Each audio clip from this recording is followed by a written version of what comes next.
and tomorrow, beckoning us to cross the chasm one day at a time. Here we are gathered again at the cusp of the future, at the boundary that holds community together. We are here in a circle of love and trust, brought to this moment by a series of choices and promises, by hope and gratitude, by our own shadows faced and befriended. With a servant's heart, with a leader's listening, with a parent's love truer than all our inner trembling, let us model the health we seek for all and lean into community. Somewhere out there, all we dream is possible. Somewhere in here, we are sowing the seeds. Thank you, Kylie.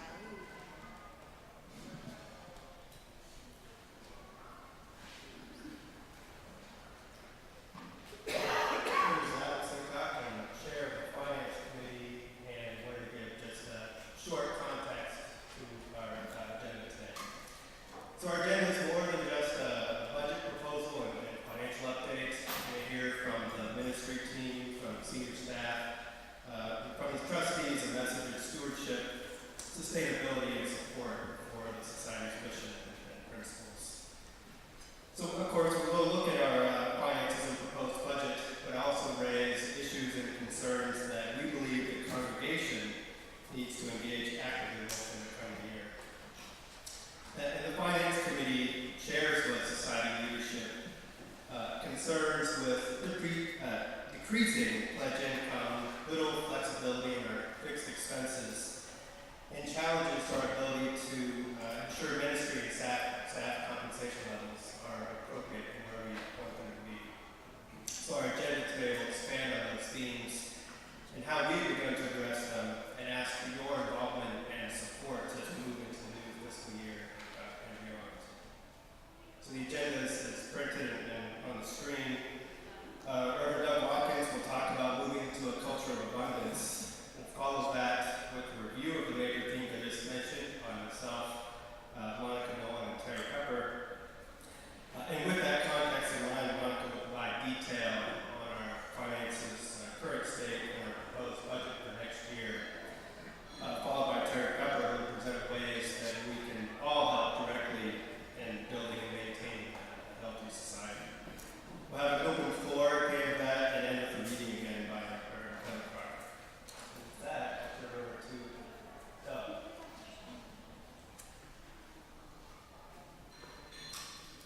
Good afternoon, everyone. I will just speak briefly about the culture of abundance, and in particular that when your committee that was searching for an interim put out a short list of goals for the interim time, it was already on the list, the importance of working with you on stewardship.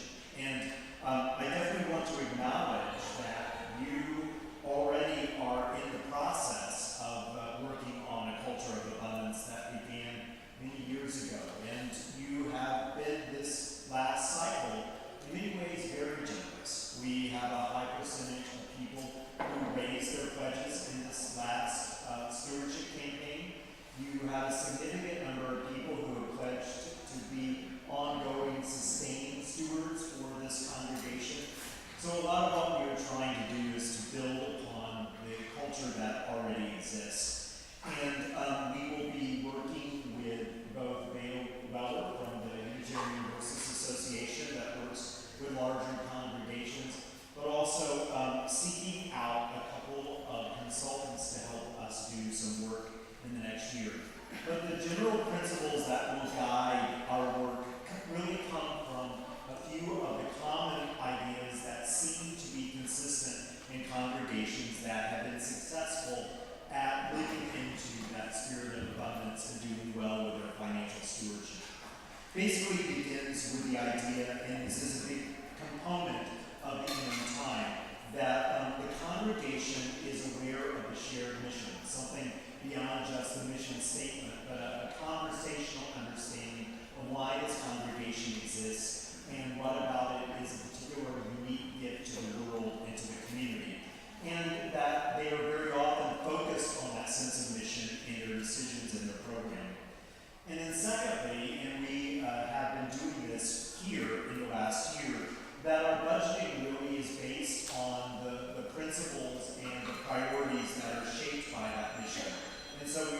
tried to have the budget changes that we recommended come out of our sense of what was important for the health of the congregation and its mission.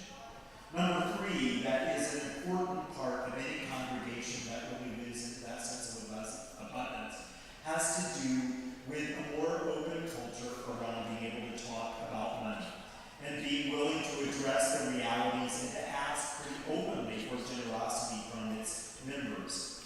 Really, the core of that is something that we are already trying to do, that we practice together being in deeper conversation about money, and that we work together with the temptation for that conversation to be impinged by and stopped by a sense of guilt or shame or anxiety or defensiveness or anger. That we work together to be able to talk about our finances in a way that brings us into deeper understanding with each other. And to practice staying at the table even when the conversations are a challenge, and learning how to grow together in our understanding. Number four is that congregations in a culture of abundance are aware of the connections between the full range of the socioeconomic abilities of their congregation.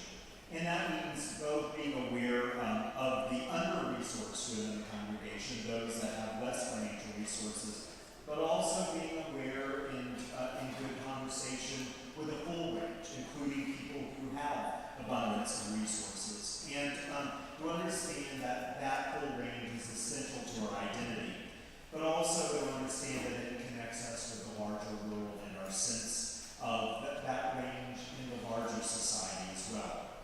Number five is the importance that we offer new ways for people to access their generosity. And we are working, for instance, on having the ability for people to give using a phone app, which most congregations these days have begun to experiment with good success. And we try to be clear about the ways that one can practice generosity, and we'll continue to grow that. And finally, one of the most important components of this is to understand that, especially in a large congregation, that it remains true that everyone's generosity makes a difference. And for that matter, in sort of the counterbalance, that every component of the congregation that offers itself to the health of the congregation matters as well. And so a healthy culture of abundance understands that every giver has the opportunity in every way that they give to change the way that this congregation is with each other. And that all that we do together in fulfillment of the mission, all of its programming, all of our staff serving, all of those things in an interdependent way are essential for its health. And at its best, we give to support that larger health rather than focusing on particular areas of our own interest. So in the next year, in a variety of ways, using a consultant, we'll do some of that work together to begin to help us continue to strengthen that spirit of abundance. So I look forward to exploring with you more about that. We will, in the winter, have a town hall that explores some of our findings with a consultant in more detail. So, we're set. Thanks, Doug. Can everybody hear me? Yeah. Would not be a presentation without a technical snafu, and I'm really taking one for the team here, but hang on, I think we're going to get everything together. We are next going to talk about fiscal hopes and intentions for the next 3 to 5 years. So I don't think we can overstate the importance of having a vision, a hope or intentions for the future in terms of guiding a community to a desired outcome. So Adam, Terry Pepper, our president-elect, and myself are going to talk about 3 things that the Board of Trustees, the Finance Committee, and the senior staff hope to ensure occur in the next half-decade. So I'd encourage you to keep these things in the back of your mind as you listen to the third quarter financials and the proposed budgets. So let's start with Adam. He's going to talk to us about our mortgage.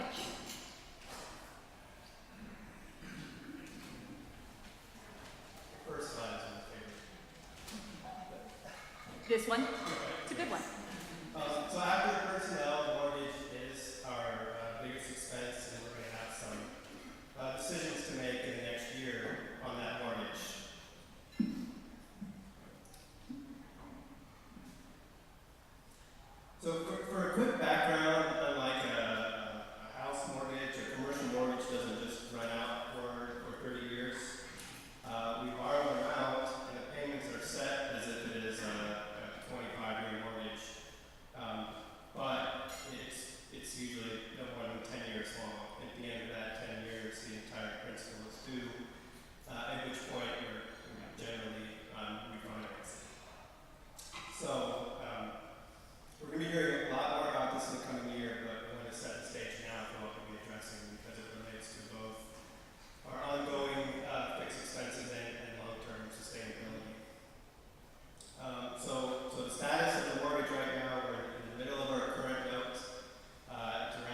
Thanks, Adam. We'll take hordes of questions at the end. Okay. So, bear with me.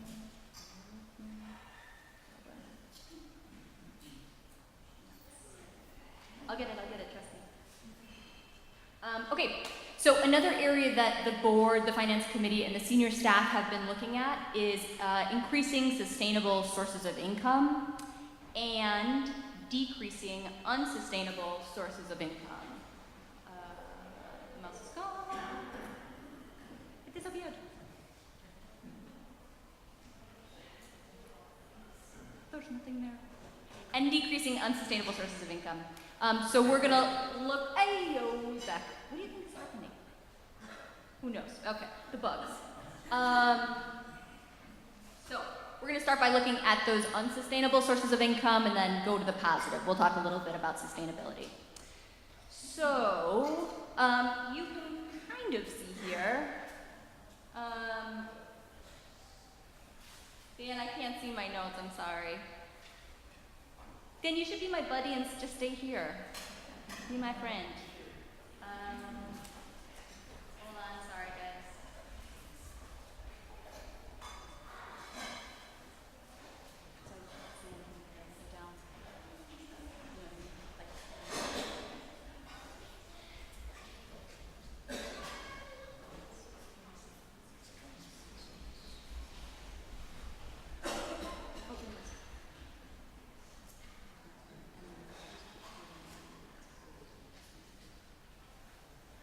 Grace under fire.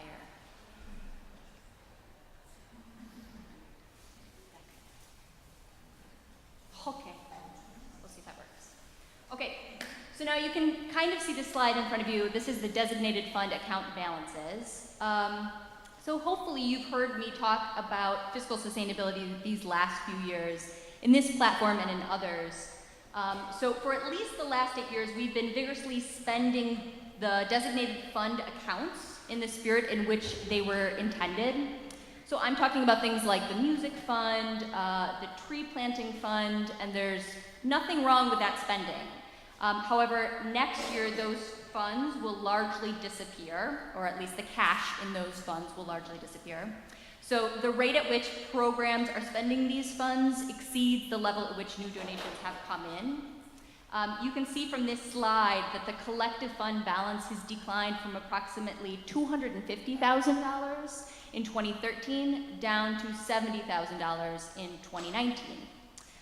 So don't get me wrong, we would happily take your donations for these funds.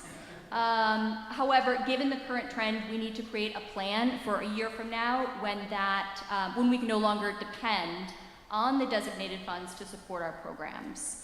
So we need to find $45,000 to replace this source of income.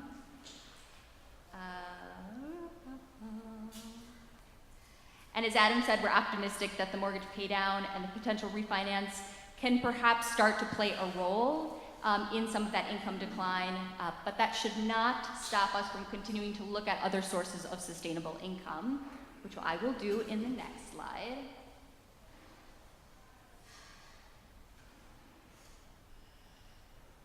Ta-da!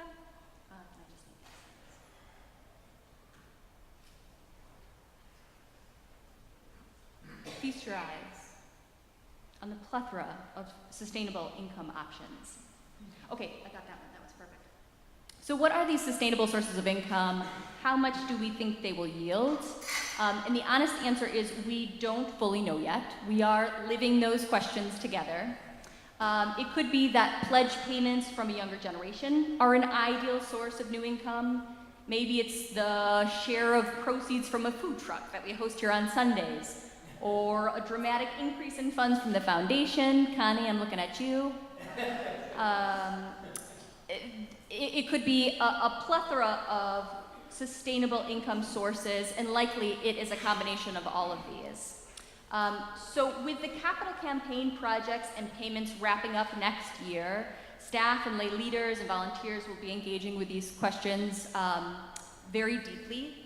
No matter what we pursue though, or where we land, we want to stay rooted in our mission and cautious of anything that brings us too far away from that.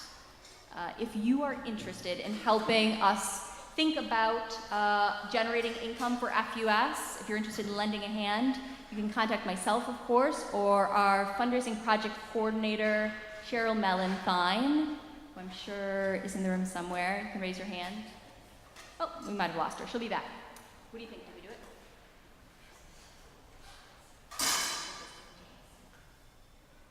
it? Without further ado, we're going to ask Terry Pepper, our president-elect, come on up.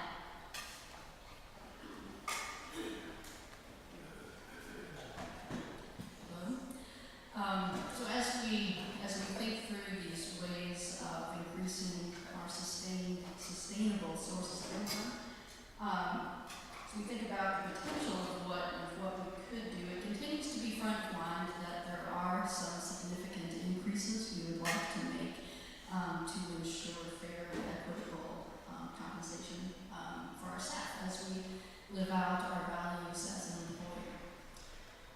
So one thing to keep in mind, just one bit of context that's helpful to consider as, as First Unitarian Society, we are not only a large congregation, but we're also, at our size of membership, we're also considered a resource congregation, meaning that other congregations look to us for ideas and tangible and intangible kinds of support.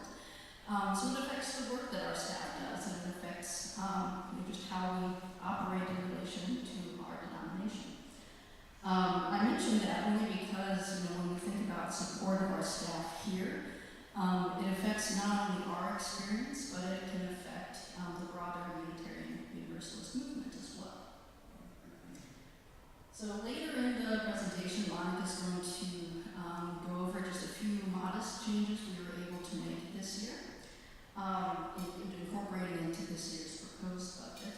But looking to the future, just please know that it's a top priority, and in the coming year, the executive team will be working on a more specific multi-year plan to bring the staff salaries closer to where we want them to be.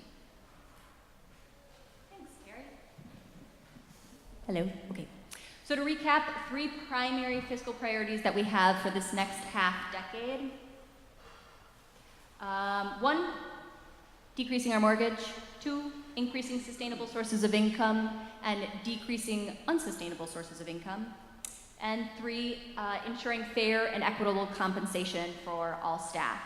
So let's keep those 3 things in the back of our minds as we start to look at our third quarter financials before I bring us to the budget. So just a reminder, third quarter financials are through the end of March 31st. And actually, before I even talk numbers, I first want to thank our Finance Committee members. Finance Committee members, if you're in the room, will you raise yourself and body or spirit?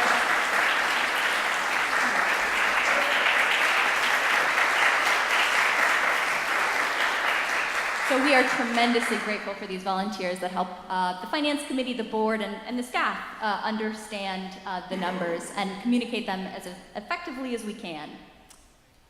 So, much as I love to keep people on the edge of their seats, I'm actually going to give you the headlines for the third quarter financial first to make sure that you're really listening, and then we'll go through the details together after. So, year-to-date headlines on our financials. There are 4 elements I'll touch on for the operating budget. 1, pledge payments are down. 2, unpledged donations are up. 3, building expenses are over budget due to one-time projects. And 4th, electrical use is down by over 25%. Yay. And then in the capital account, we'll highlight that the capital campaign pledge payments are spot on, and that our expenses associated with the roof are behind, but we're still on budget. So next, you're going to take a look at a visual reminder of the fiscal landscape of FUS. You can see we have our 2 primary funds, the capital fund and the operating fund, and then we have the designated and restricted fund that feed into those 2 primary accounts. So let's take a look at the cash on hand as of March 31st, 2019. We're looking at bank account balances at both the end of the third quarter for this fiscal year and for last fiscal year, and the difference between the two. So you can see that our cash on hand has decreased by $460,000 as we spend down the money that we've received for capital projects, namely the roof, the prow, and the solar. So this is a good thing. This is good spending. Yep. Next, the capital fund. One more. Thanks. The capital fund account balance as of March 31st, 2019 is just over $1.4 million. On the income side, people are paying capital campaign pledges on schedule. We're about $4,000 above where we thought we'd be. How's that for budgeting? We've seen $306,000 year-to-date in new income, which is less than last year, but again, in line with people's pledged intentions. Remember, we asked people to, if they were so inclined, pay over 3 years, especially if that meant they could increase the amount that they could give.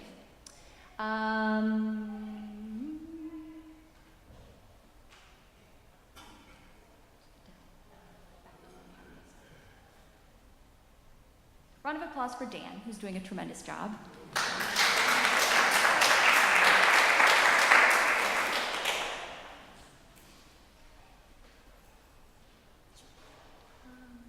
No, we're going to look at that one and then just make sure that we can see the notes. So you have one behind capital fund account. It's there, I just can't see the notes. But I could just look at that one. At this one. Frozen. Like my heart. Just kidding. Okay, great. Thank you. So in capital fund expenses, we've spent $736K year to date. We've spent $652,000 more than last year. We've spent $828K less than budgeted due to the extended period of structural engineering analysis that went into the roof project planning. So we've had to pay less of the roof construction invoices this year, but we'll of course pay more next year.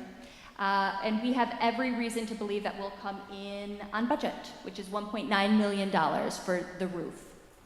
Other expenses year-to-date in the capital fund include our mortgage transfers to the operating fund, $17,000 in capital campaign administrative fees, and $689,000 in capital campaign projects, as well as $13,000 in regular old annual capital projects, such as fixing toilets.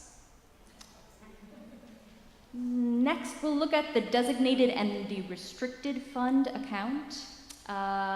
So you can see that the beginning balance was $109,000 at the start of this fiscal year. Income year to date, $20,000. Transfers year to date, $43,000. That's from the designated fund over to the operating budget. Expenses year to date, $17,000. And the ending balance at the end of the third quarter was $70,000. And I just want to take a moment to thank anybody that's made a donation to the designated or restricted funds. Those donations go a long way, and we're extremely grateful for them.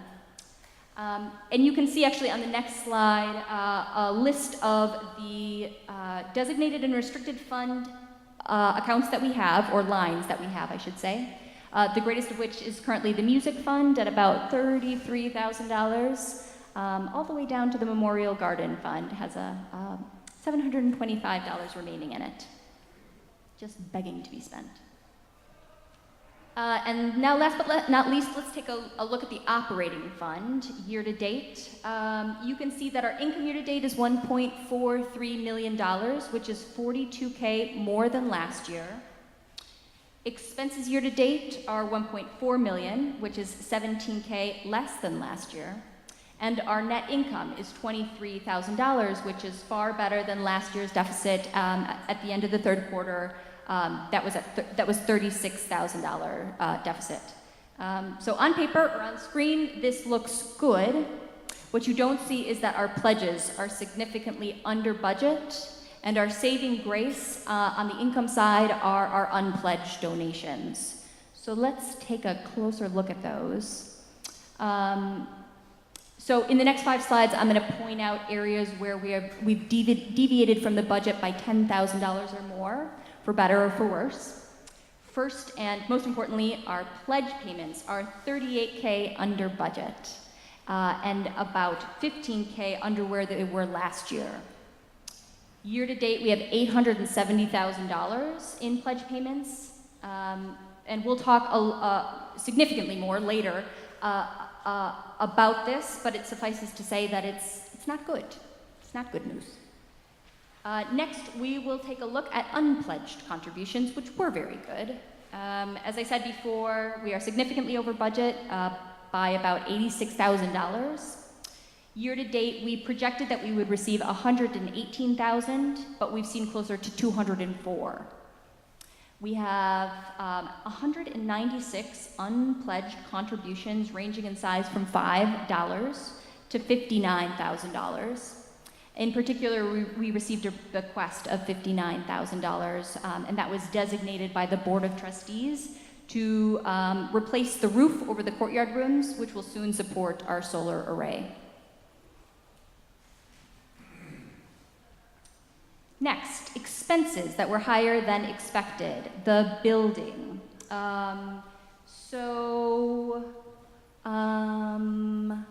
This was due, so $25,000 over budget, due in part to snow plowing, $5K over there.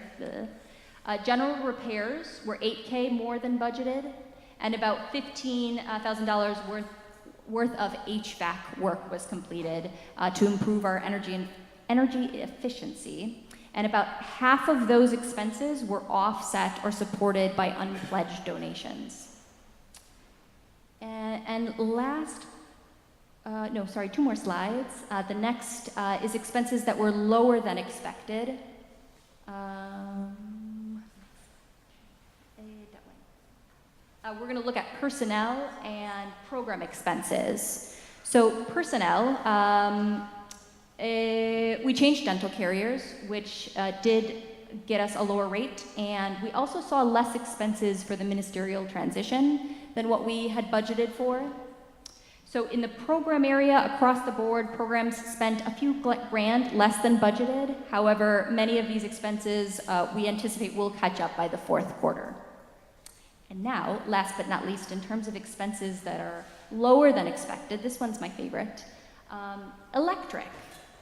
So these changes in our electric bills and the energy savings didn't happen on their own. They're a result of dedicated efforts of our sustainability ministry team. So if you are a sustainability ministry team member and feel so inclined, would you wave or stand? I think we all owe you a round of applause. So today, thanks to campus benchmarking available via MG&E and Energy Star portfolio systems, we can see that our gas and electricity use is below the median of other religious institutions in the area. In 2018, FUS reduced its electrical use by about 25%. Great, next slide. So we will close this section of the presentation by doing a year-end forecast.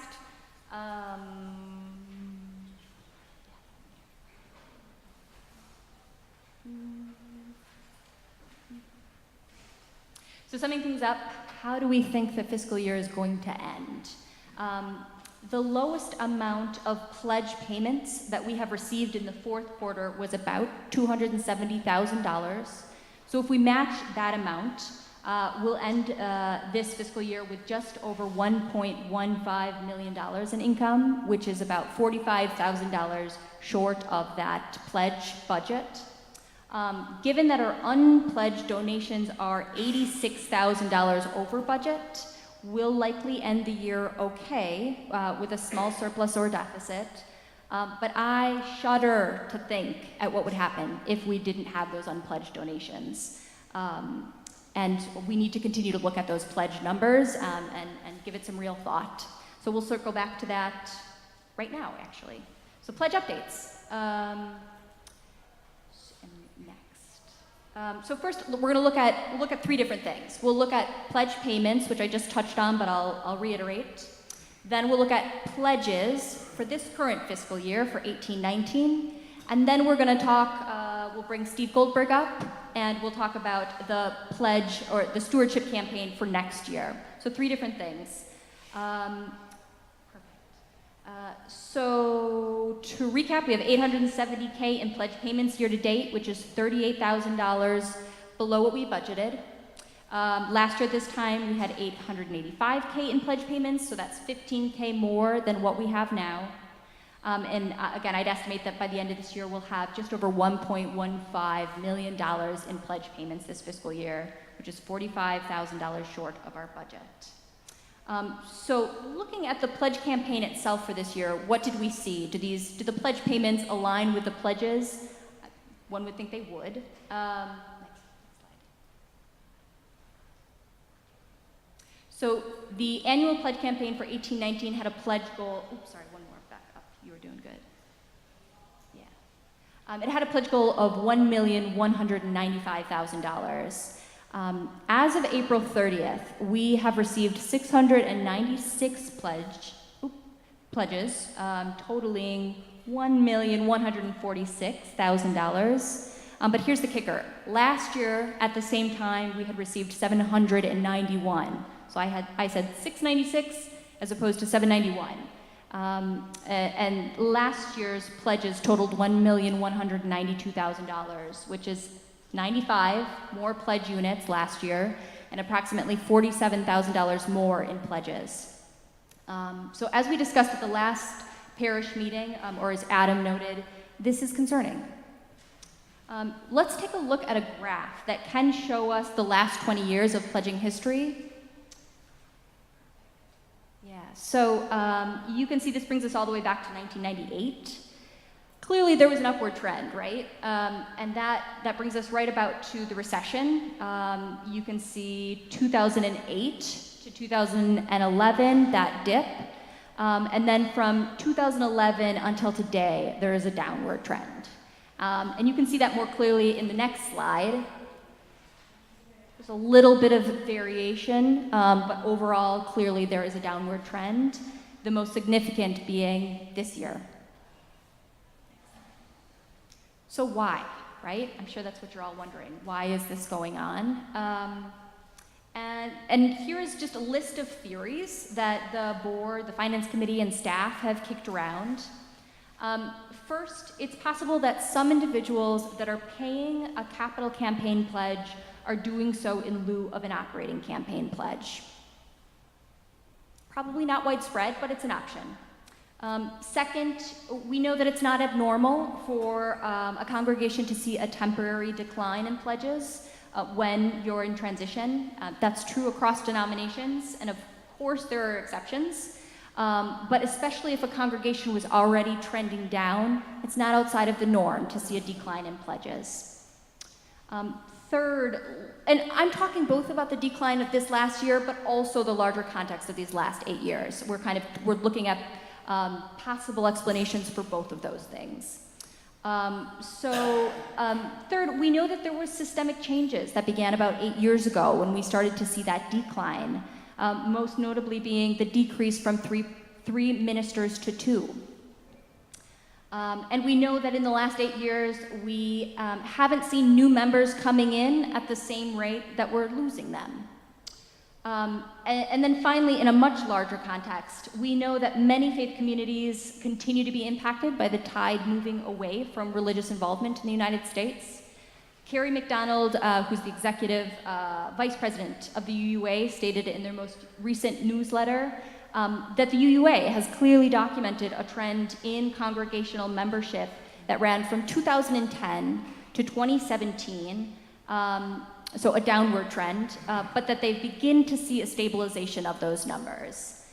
Last year, which was the year that they were discussing, where they were starting to see that stabilization, they noted that 43% of congregations grew their adult membership. 43%, I mean, it's better than nothing, but still, we understand there's a very close relationship between pledging and membership. Let's hope that we can be a part of that upward trend. But meanwhile, I somewhat anecdotally do want to note, just that bottom that there's some buzz in the region right now about other congregations, large congregations in particular, experiencing similar phenomenons. There's 3 or 4 other large congregations in our region that are also experiencing 80 to 100K deficits in their pledge campaigns. And a theory that I've heard, or 2 theories I've heard kicked around by regional leaders through the grapevine, is that in this time of national anxiety, is it possible that people are hoarding their resources or are partaking in financial escapism? All of this is to provide context, right? But it is no substitute for getting direct feedback from the individuals that decide each year to stop pledging at FUS. So we've reached out to everyone who pledged last year, but not this year, by phone and by email, in letter form, and invited them to be in conversation with us about what has shifted for them in terms of their personal life or in terms of their relationship to this institution. So I would urge you to do the same in a graceful, gentle way. If you know somebody that has taken a step back from FUS, I'd invite you to ask them about what has shifted. And then make sure that if you do get a meaningful answer, that lay leadership or staff knows. Having that type of direct feedback is invaluable. Next. And so I want to close this discussion before actually I hand it over to Steve Goldberg with a caveat about pledged dollars. So we've been looking, or I was showing in the past slides, information on pledge units. This slide shows pledged amounts across fiscal year, and it looks a little different than that other pledge, right? Clearly, there hasn't been a decline at the same level as the pledge units, which is to say that though we have less pledgers, those that do pledge are pledging more. And for that, I assume we have the individuals in this room to thank, as well as many others, but thank you for those of you that are still engaged and are still pledging, are attempting to pledge more as your personal circumstances allow. So without further ado, I am going to drink some tea and invite Steve Goldberg to come on up and talk to us about next year's stewardship campaign.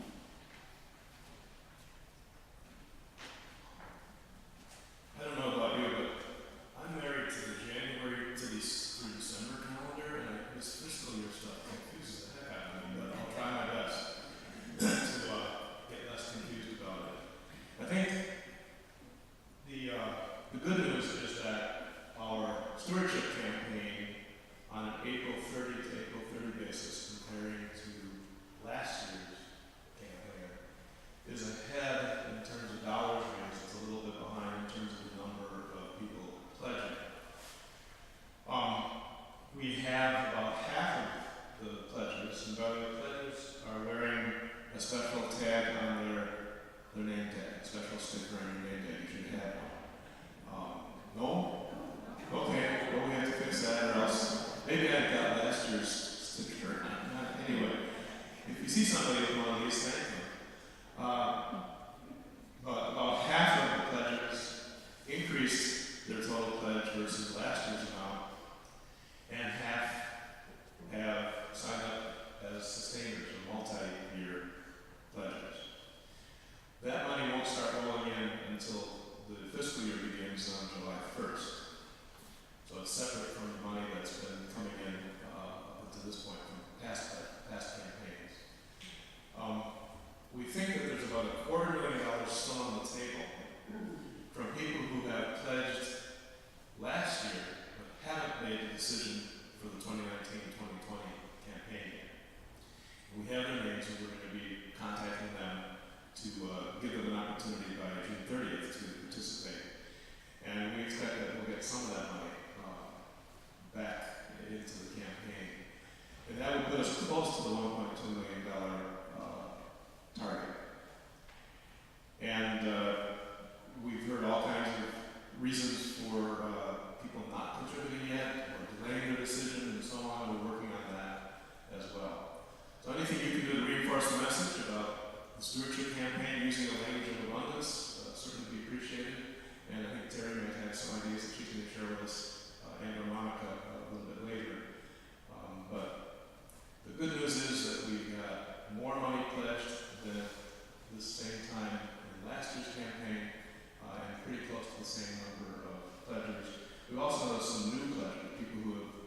recently, but they've never pledged before, so that's a good sign as well. And I'll be around to answer questions. Thanks, Steve. All right, we are up to the main event. We're going to present the budgets for next fiscal year, the proposed budgets. And we will start with the operating budget. A quick note, actually 2 quick notes. One is the budgets are on the back of your agenda if you haven't seen them already. You're welcome to follow along.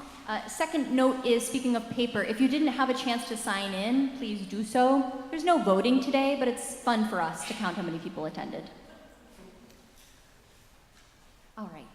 So I'm going to call attention primarily to 2 income lines, and those are the pledge payments and the collections and gifts lines.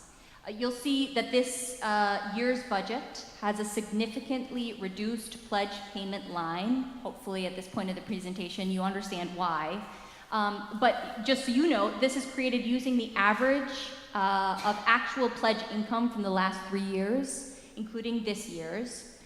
So you can see that this last year our budget was $1,195,000. However, this year it's been reduced to $1,170,000 to reflect the current downward trend. On the other hand, you'll notice that the collections and gifts line has increased slightly based on its upward trend. So it's moving from $145,000 to $158,000, a 12K increase. And the other lines see fairly modest increases. In rentals, in addition to contracted increases for rent, parking is increasing 2.5%, which is standard, I guess, after a 9% increase last year. The fundraising line includes the art fair, cabaret, and 1 additional smaller event. And then finally, the fund transfers are decreased ever so slightly by $1,000. And again, as we discussed before, these transfers are one-time, unsustainable, but currently necessary, and they will largely disappear next year. So we must be replacing them with new sources of income or lowered expenses, such as that mortgage decrease. So let's take a peek at the expenditures.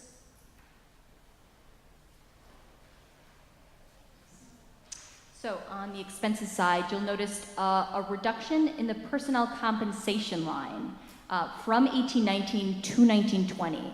Now, that reduction is a result of 1819 one-time expenses. One was accounting. We do like the equivalent of an audit, a review, every 3 years. And the ministerial transition. So those expenses fell away. And though it looks like we've reduced expenses, and we have, next year's budget proposal does include a $10,000 increase for staff, which is being applied to those staff members' salaries that have been deemed the most inequitable. $10,000, that's about a 0.5% increase. There's nothing good about that number. It's a number, I'm glad it's there. It's better than 0. But if that number hits you in a funny place, like it does me, listen really closely to the end when Terry talks about what you all can do. Where are the areas that you can lean in to make an impact there? In the personnel benefits / tax line, there's a $13,000 increase. That's a result of employees opting in to health insurance coverage and pension, especially for those newer employees that have reached the 1-year mark of their employment. And all of the other expenses are fairly straightforward.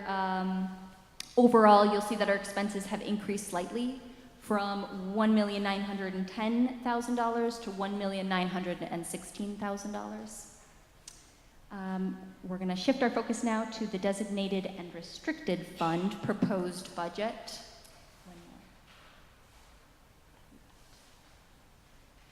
So the estimated fund balance for July of 2019 is $71,000. We're projecting about $18,000 of new income over the fiscal year.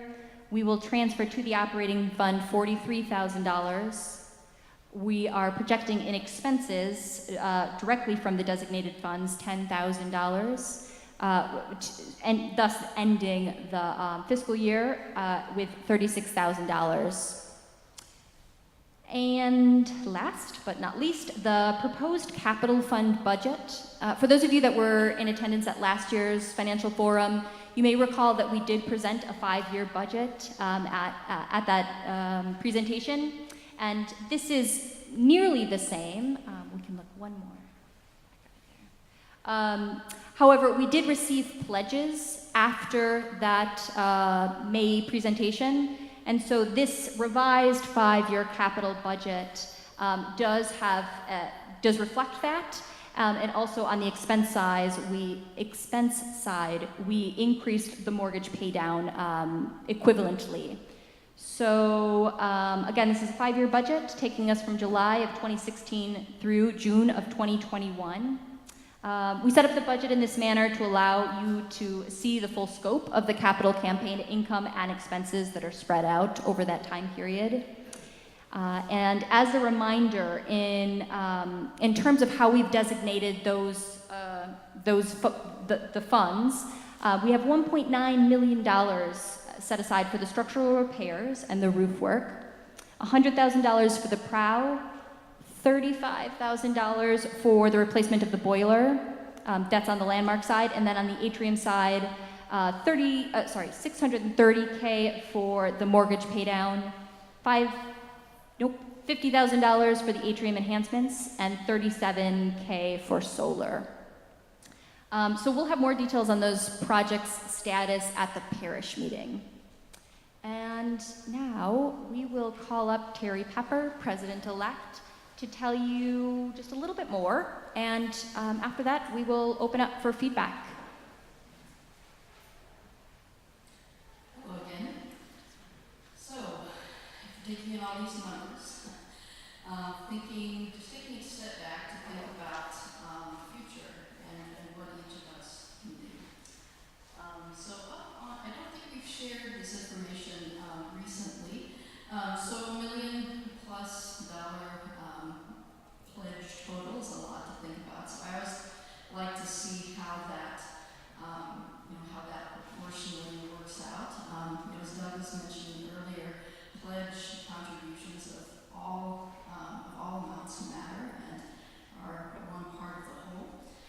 So the colors that you see on the screen, those are increments of $1,000 in annual pledge amounts.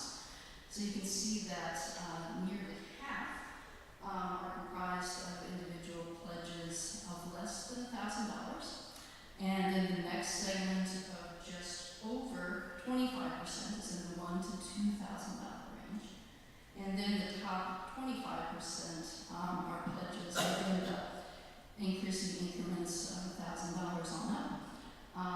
The top 25%, those are all in the $2,000 on up range. So again, I just like to look at that occasionally because, again, it's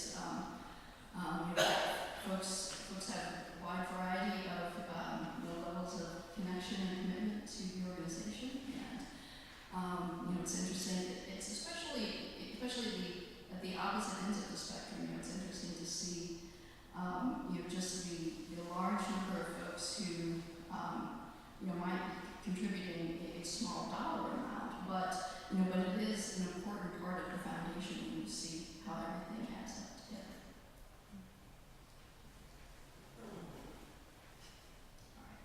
So what each of us can do. So of course, pledging. There are many ways to give to and contribute to our community here. Folks contribute time and talent and many ways of contributing financially. But pledging is what allows us to plan for the future and to develop budgets and to do our long-term planning. So for anyone who has not yet done so, please pledge. And to the next point. And encourage others to pledge. I know here I'm standing here saying that. I don't know that I've, in casual conversation, I don't know that I've encouraged others to pledge.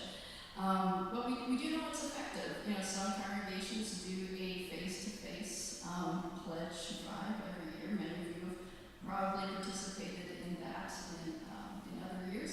But even if we're not doing that, if there is an opportunity to talk to someone about pledging, we know that that's a very effective way of getting contributions. And also toward the point of kind of being bold, we also know that many folks' first encounter with a congregation is through an invitation from a friend.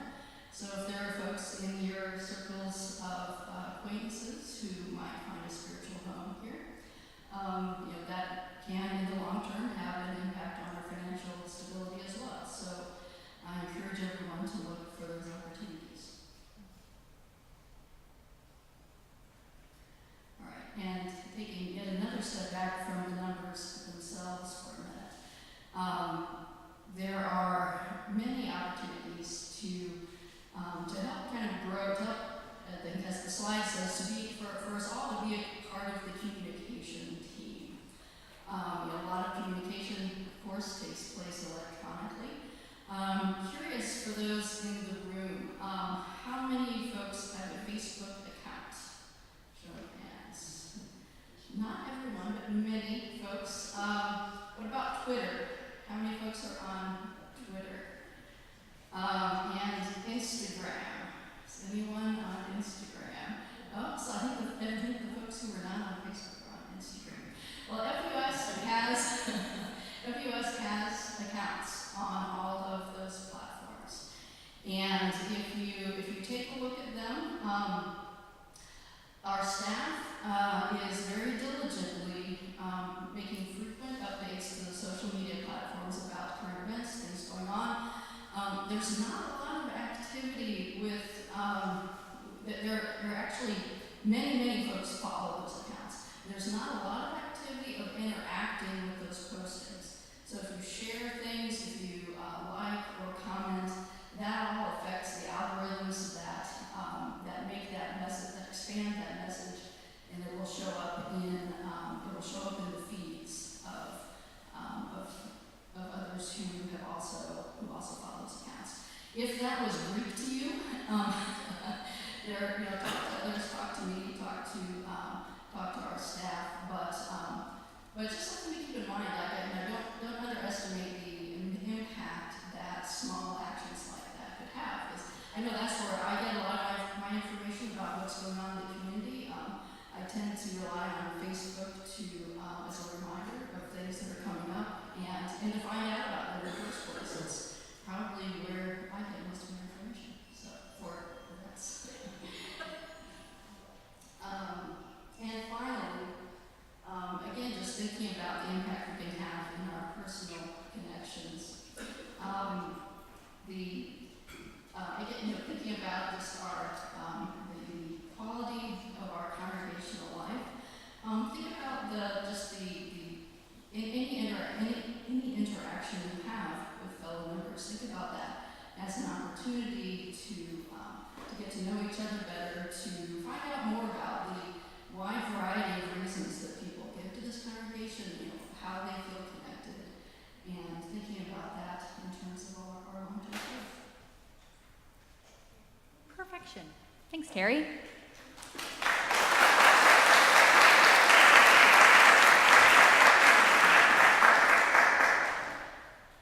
This is your time. This is your time to ask questions, share thoughts on the proposed budget, and if I can, is there a volunteer that wants to walk around with a mic? Oh, look, we've got so many volunteers. We should ensure this happens in all arenas. Just one. Thanks, Mike. Thanks, Tim.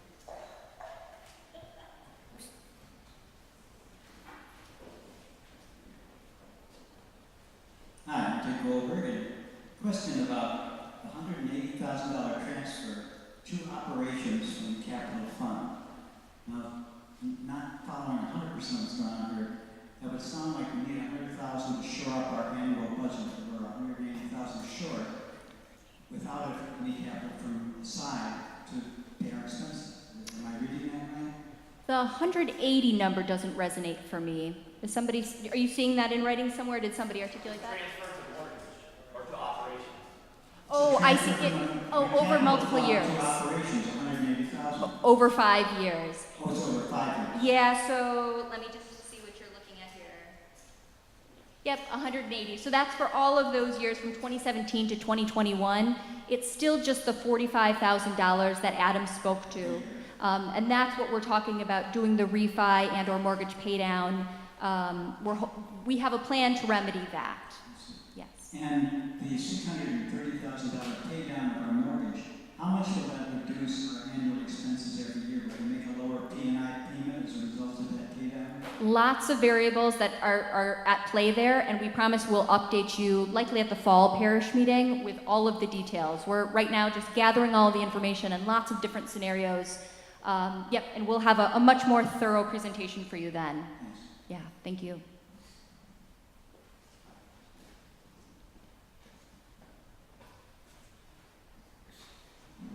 Yeah, I was wondering if you could shed some more light on why the dedicated funds have gone down so drastically. It seems like quite a sharp drop.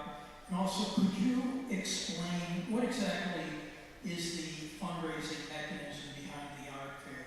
How does the money accrue to FUS from the art fair? Yeah. Thanks. Yeah. Let me speak to the art fair first. So the art fair used to have its own designated fund that benefited our CRE.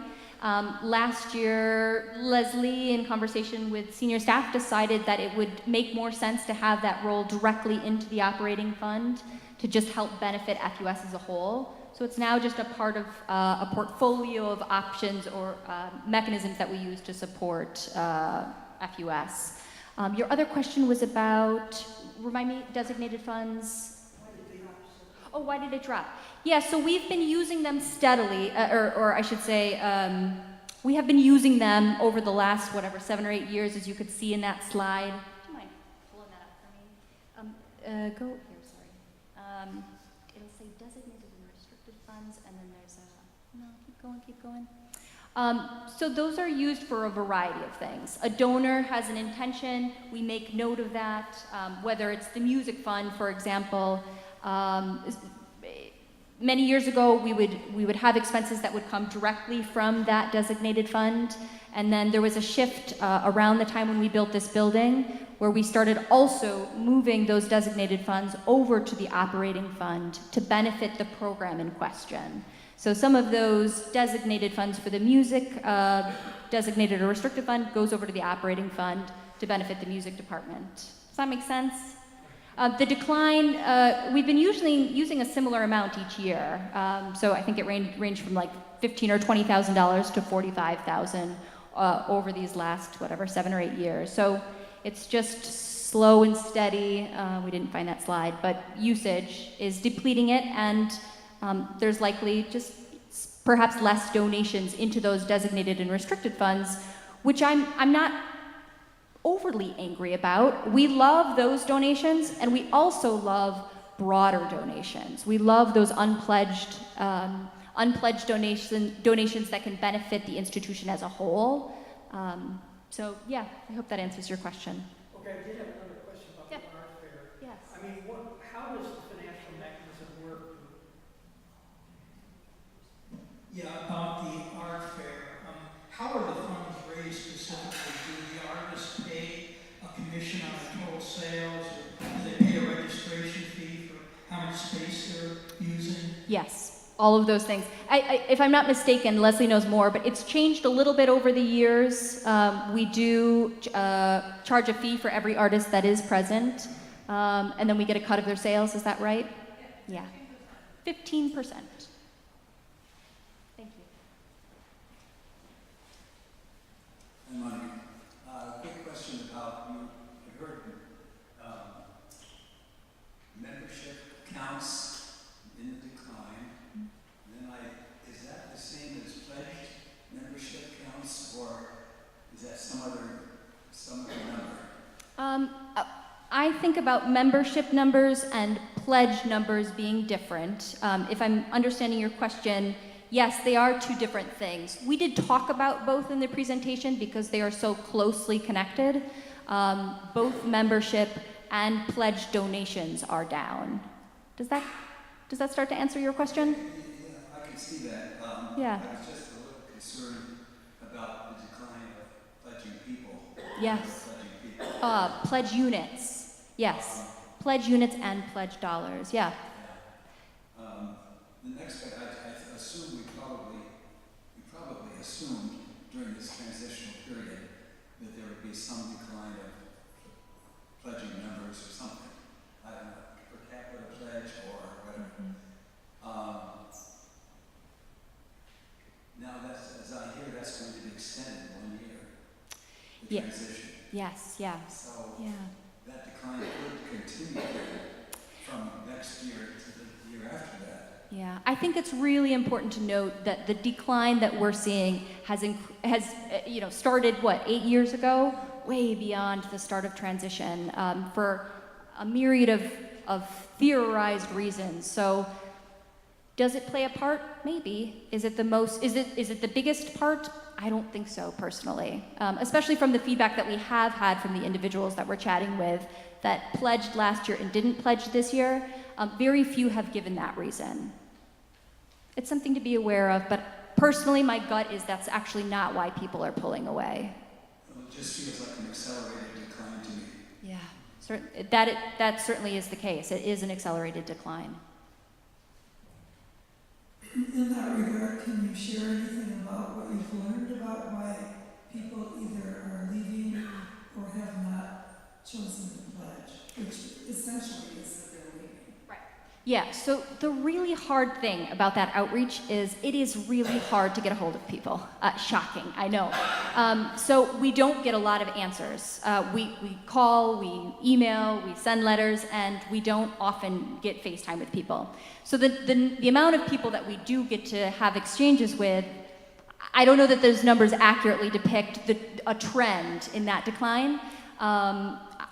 I will say the people that I talked to, for example, last week, I'm calling everybody that pledged last fiscal year, but not this fiscal year, not even looking at the following one. I heard a number of people move. Those are the people that answer the phone, right? So people are moving. A couple of people have said that there's been a shift in terms of their relationship to FUS. I can say 2 people. Nobody mentioned transition. What else? Yeah, they're general, and people are cagey when we ask. They don't appear to be all that comfortable. And so I think the first step, though, is continuing to do that outreach, right? To let people know we really, truly want the feedback. We want to know why you've stepped away. Creating a safe space to really hear that. But I can't say that the answers I've gotten have been all that illuminating. You guys might know more than we do. So again, I think I said this before. Keep asking your friends, the people that you know, the people that you notice aren't here, why they're stepping away. And then let a staff member or lay leader know.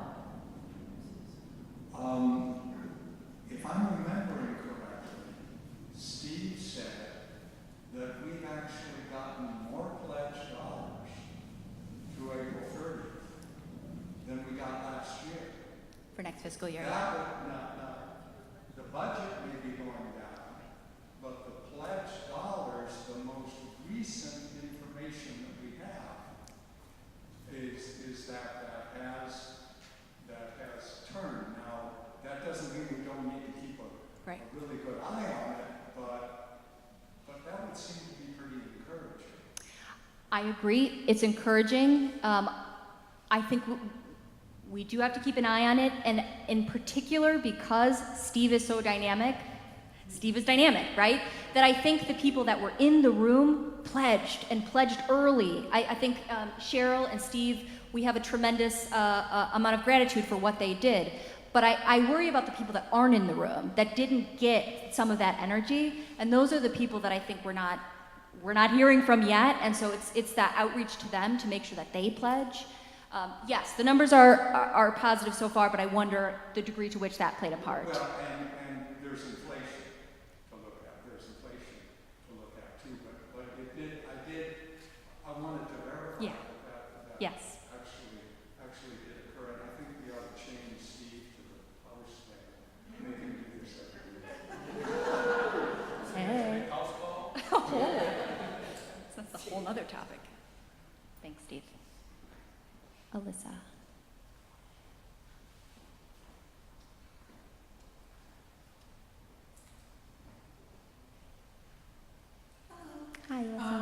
So I saw I think it was 59,000 you said of unpledged income that was from one donor, but from what I remember, there was about 50 grand too that was unpledged income that was sort of unexpected. Can you talk at all about the nature of those other gifts? Was that, is like our contributions and outreach offering counted in there? Where else is that coming from? Online donations? Yeah, we just started, when we noticed that, when we got the third quarter financials not too long ago, that was my first question too, is why is this different?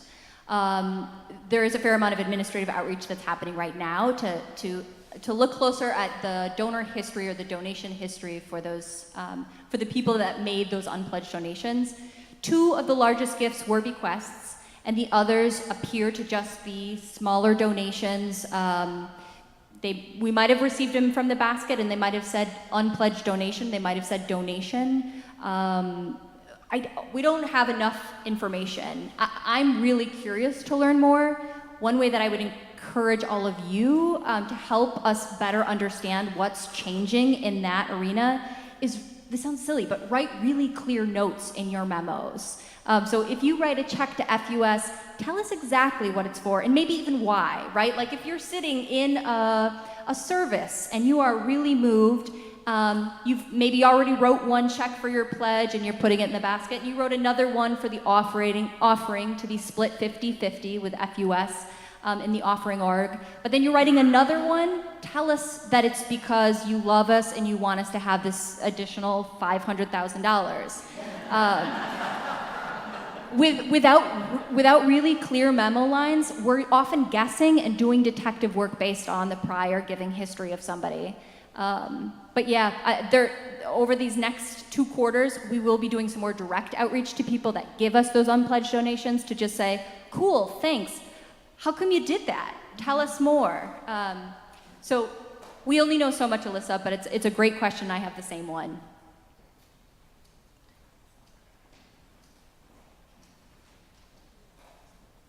My name is Janice Knapp-Cordes.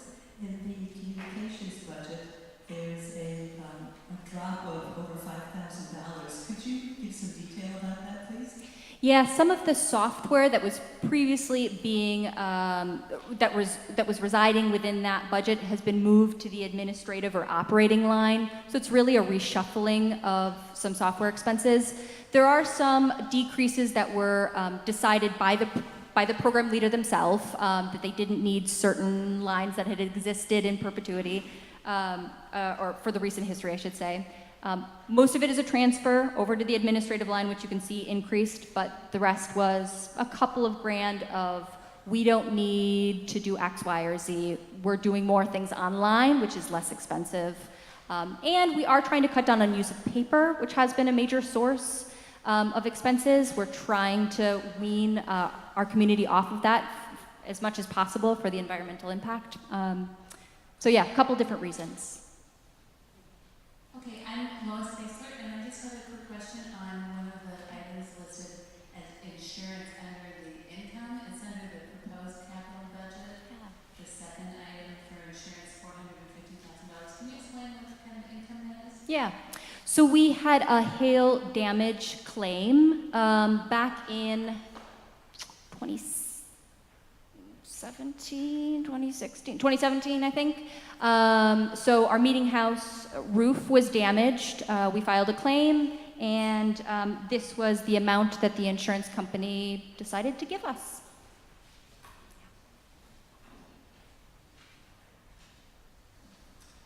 I have a question about the payments that were pledged and aren't coming in. So I remember from last budgets, like when you look across time, there is kind of like this dip, but by June 30th, we pretty much get on track again. Is this something different? Is this standard? And do you have any guesses on whether people who have pledged are going to meet their pledge payments by June 30th? So you're talking about the dip in pledge payments for this current fiscal year, correct? Yes. So the outreach that Cheryl and I have done to individuals that pledged and paid last year but didn't pledge or pay this year, those almost 100 individuals, that major decrease, that's not, that hasn't provided information that's all that helpful. So we've left lots of messages saying, oh, tell us more about what you intend to do in these next 6 weeks. Are you going to give money? I would say I'm guessing at this point, if somebody hasn't pledged, they are likely not going to send in a pledge or a pledge payment. I understand that. I think my question is more like, let's say somebody pledged $5,000 and we have like 3 months left in the pledge year or less, and they've only paid $2,500. Oh, yes. Tell me more about that situation and whether or not you expect that to reconcile. Right. So historically, we've had that 98% payment on pledges. I don't have any information that would indicate that it would be different. So those pledges that were made will likely be fulfilled. If somebody hasn't pledged, I'm not holding my breath on that. Yes. I had 2 questions. One is, what does it mean to re-amortize your mortgage without actually refinancing? And my other question has to do with what are those savings that the Sustainability Committee has implemented, and are there ways that we can put those into practice in our own personal households? I'd like more money. Is Eric Sundquist available? I didn't think I saw him. Is there anyone else from the sustainability team that wants to talk a little bit about? These, I will say my understanding is that it was in regards to the geothermal. So I don't think you have one of those in your house. I could be wrong, but most of the savings were as a result of better understanding how we could manage that, turn it off instead of always having it on. But Mark, is that correct? Right, so it was a matter of carefully looking at our HVAC system and getting some outside help and evaluation and improving management, but to identify critical heavy users of electricity. For instance, on our geothermal system, we had a 15 horsepower electric motor running 24/7 at maximum output, whether we had any compressors on or not. And modern motors can run much more efficiently if you drive them with an electronic control. So some of us paid for electronic controls, maybe $5,000, to provide more intelligence for the use of that, and that could save $800 a month right there. So there are other pumps and gadgets around the building, and also patterns of use which can be changed to reduce our energy usage in winter and summer.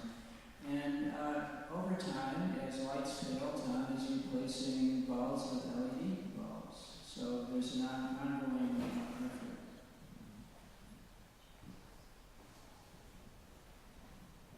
Oh, I get to try this one. So the re-amortizing is, it's like you're refinancing, but you're not actually changing the loan. So they're letting you change the payment by reducing the principal down on your current loan and then saying, what would our payments be now for the rest of it if this was the principal? It's still the same term? It's still the same term, that's right. Yep, yep.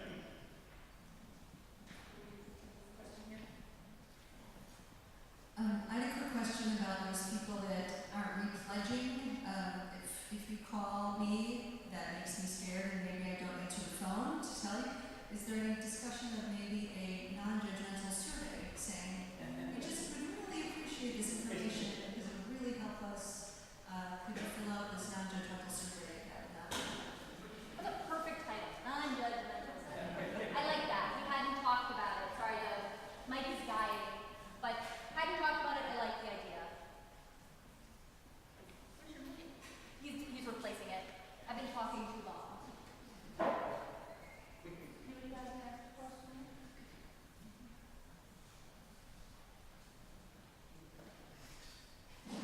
Yeah, I had a question about the mortgage rate, 3.99%. That strikes me as being, I could be wrong, but that seems to be very favorable rate. So I'm wondering, is that fixed? And also, given that it's such a favorable rate, is there really any need to pay down the balance Is this on? So the note is due in 2024. So at that time, regardless, we would have to get a new note. And I think we're kind of looking at where will rates go between now and then. And I think many of us do feel that a pay down would be helpful. That was the second part of your question, right? Yeah, I think, again, we'll have more minds on this over the next 3 months or so, and we'll present more in the fall. But yeah, I think generally the sentiment is that a pay down is only going to be helpful. We can do that's only locked, it is locked in until 2024, at which point we would need to get a new rate. And we can do a pay down without getting a new interest rate. That is an option.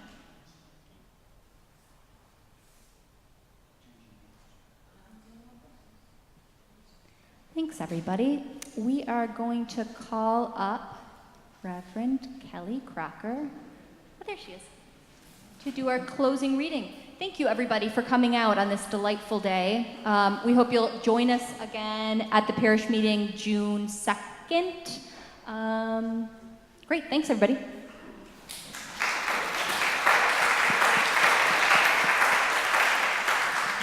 Thank you, Monica. As we bring to close our time together, let us be mindful of the enduring bonds that keep us together. Let us remember those who went before and paved the road for us to travel. Let us remember our pioneers with admiration and gratitude, with honor and with joy. Memories are for us to cherish and to share. The future is for us to mold together. Let us be about that work. Thank you for being here.